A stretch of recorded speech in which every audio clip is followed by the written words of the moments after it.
এক প্লেট বিরিয়ানি আর এক প্লেট সেদ্ধ ভাত যদি কেউ চুজ করতে বলে, তার মধ্যে আমি সেদ্ধ ভাতটাই চুজ করবো, বিকজ এটা আমার হচ্ছে কমফোর্ট ফুড। আর তার মধ্যে রান্নাটা যদি শুধু যদি নিজের জন্য, তাহলে তো এর থেকে বেস্ট আর কিছু হতেই পারে না।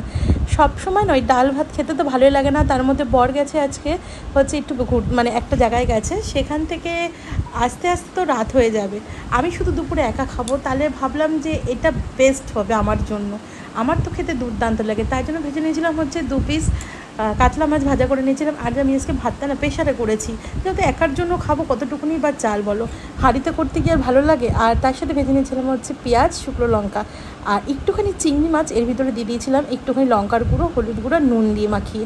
খেতে বিশেষ করো অসাধারণ লেগেছে। আমার তো সবসময় ফেভারিট হচ্ছে এই সেদ্ধ ভাত, তার মধ্যে যদি এরকম ব্যাপারটা থাকে তাহলে তোর কী লাগে বলে। হ্যাঁ, ভাতটা একটুখানি জানো তো গলে গেছে বেশি, তো ঠিক আছে, নিজেই তো খাবার, তো কিছু করার নেই, একটু ঝরঝরা ভাত হলে বেশি ভালো লাগতো। আর তার সাথে এই যে 2টো শুকনো লঙ্কা ভেজে নিয়েছিলাম, এই শুকনো লঙ্কা ভাজতে গিয়ে কিন্তু আমার হাতে পুরো ফোসকা পড়ে গেছে, কিন্তু খেতে জমজমাট হয়েছিল আজকে দুপুরের মেনুটা।